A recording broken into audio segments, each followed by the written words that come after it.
How about that? 4 games in the Champions League for Manchester City this season. 3 wins, 1 draw, 4 games unbeaten. Sitting in 4th in the Champions League table. Lots of 4s going on. And guess what? 4-1 over Borussia Dortmund.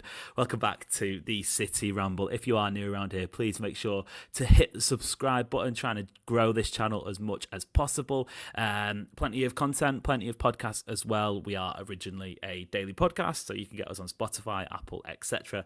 But up in the YouTube content, as long-time subscribers will know throughout this season. But yes, Manchester City 4, Borussia Dortmund 1.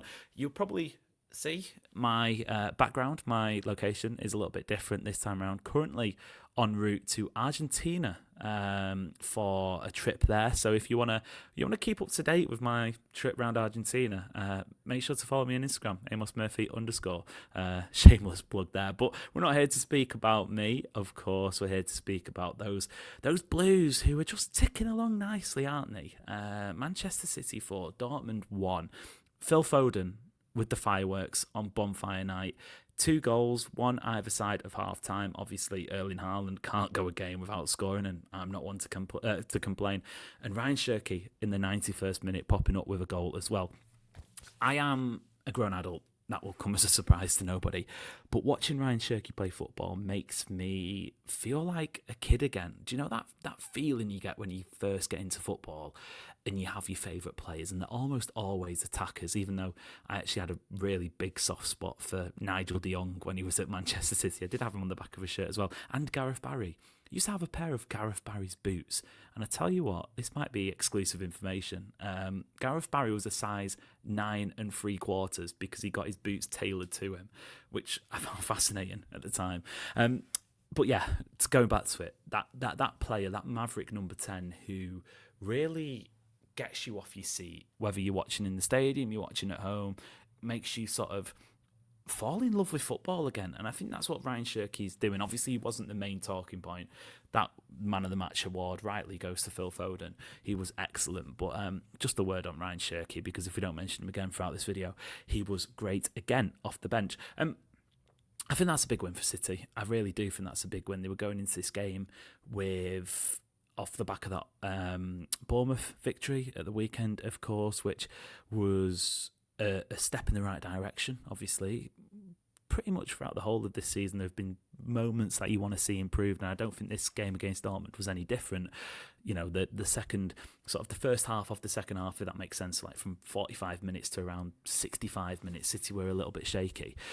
Sorry, no, I've got that completely wrong. 60 minutes to about 75 minutes, City were a little bit shaky. That was when the Dortmund goal comes. But for, I'd say, 80% of that game, City were really, really good and a really classy performance.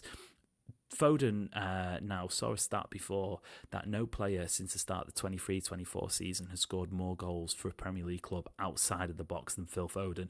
He's got 10. So he's really making that left foot finish a bit of a trademark. And you think of, you know, ways to break down defences. Phil Foden picking the ball up in the sort of the half spaces, jiggling through a couple of defenders and letting rip.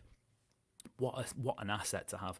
And to be fair to him, I think it was the first goal. He didn't even sort of need to let rip. It was such a cultured finish, a pass into the back of the net, almost like Rodri did for the Champions League final winner. If you're wondering why I'm whispering, by the way, it's in a hotel room, so Phil Foden celebration there as well. Make sure to be hitting the subscribe button as well. If you can leave a like on this video, that would be great. Get involved in the City Ramble Discord. We've got a link to that in the description. But yeah, Phil Foden, great. And I think overall, especially in that first half, I would put Savinho in there and Doku as well, who was great again.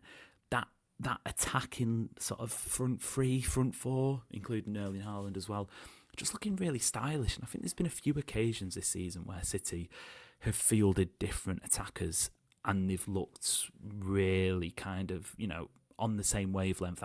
Even though we haven't necessarily had the goals from elsewhere in the team up until the last couple of matches, it does feel like the attack is really starting to glue itself together, which is great. Doku, for me, that I think is something that sort of moment was something everyone has been wanting to see for a while. You know, composure, getting into a situation, getting past defenders, lifting his head up and picking the right pass out. And look, it might have been a case where he just put it into a space and was hoping a City player would run onto it. But I think there was more elegance to that, because in the past we've seen Doku get to the byline and just put a ball across without even looking if there's anyone there. And I think that's been a big frustration for a lot of City fans.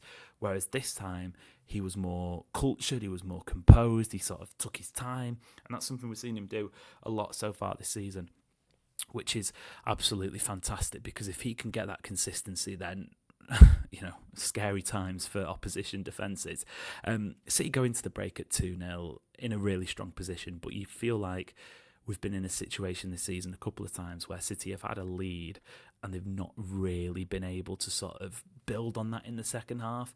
That doesn't happen this time around. Oh, sorry, no, it does happen this time around. Getting my tenses mixed up there. Foden again, and I think this is my favourite goal of the two. I don't know, just the way that he sort of makes space for himself on the edge of the box. When a shooting situation didn't look like it was on at all, Phil Foden wriggles through and gets that shot away. Another goal outside the box, of course, 2 in this game. Like I said, 10 since the start of, I think it's 23-24 season. I don't know if I said 24-25 previously, but yeah, I think it's 23-24 season. Phil Foden scored 10 goals outside of the box. You've got to mention the fact that this game obviously has the shaky part for City in terms of, like we said, from about the hour mark until maybe 75, 80 minutes. The Dortmund goal is frustrating. It comes from a set piece and it's just a moment of switching off. But there was a moment, I think Shaky gives the ball away after he comes on off the bench. Gvardiol has to overstretch, and that kind of pushes the ball back a bit, and it would have been easy to clean up after that. Nunes, I think it was with maybe John Stones or Diaz, I can't remember who it was at the time, but they get caught in sort of two minds themselves in no man's land. And to be fair, the tackle from Donnarumma is excellent. Twice he gets the ball, and at that point I'm thinking, oh my, no, do not go sliding in and give a foul away, basically. But he doesn't. He's excellent in that sense. But you do think at 3-1, if Dortmund had got a second goal, you're in a situation where a lot of the times it happened last season where City just surrender leads unnecessarily. We'd seen it against Dortmund, against Monaco as well, but we'd seen it against Brighton already this season. Obviously, that Monaco game, which is the only Champions League game City haven't won. And I do think this team's flaw, this team's biggest flaw, is definitely seeing out games, which, look, I don't think you can necessarily... maybe you can criticise it, but it's understandable because this is a new team. This is a team full of young players, and you've got to play for a lot of years as a collective group to get to a point where you're comfortable with each other, seeing out games. I think that's something that this team needs to work on, but it's going to take time, which, understandable. There are a lot of new players in this team that haven't played together for any seasons, let alone a number of seasons. So I think that's understandable, but it's just something to keep an eye on. If it keeps happening, you will say, however, City weathered the storm. They get the 4th goal through Ryan Shaky. 3 wins, 1 draw, 4th in the table in the Champions League. Bayern, Arsenal, Inter, they're all on 12 points. City, the only team on 10 points because the teams underneath them. I think there's 5 teams on 9 points. So it's not, it's not a done deal by any means. Last season, I think it was 16 points got you in the top 8. You will hope with the next few games for City, we're at the halfway point now. So it's Bayer Leverkusen, Real Madrid, Bodo Glimt and Galatasaray. Some difficult games in there. A couple of difficult away trips. Leverkusen, you're looking at 3 points there. Galatasaray, I think it's the last game in the Champions League for City in the league phase. They're doing well. They're one of the teams on 9 points, but at home you'd hope there's a win there, and then you can just sort of try and take what you can from the away games. Bodo Glimt on paper, obviously City much stronger, but of course going away to the Arctic Circle in winter on a plastic pitch. maybe don't fancy that one as much. But yeah, you can't really complain with this. It was always going to be a massive week for City, a little bit like the Man United, the Napoli and the Arsenal week. City have come through 2 of those games with 3 points, just like they did against Man United and Napoli. All eyes on Liverpool, because Liverpool feel like they've turned a little bit of a corner so far. In the early parts, so in the last few matches, they've obviously got 2 wins on the bounce against Villa and Real Madrid as well. So look, it's going to be a big game. We knew it was always going to be a big game.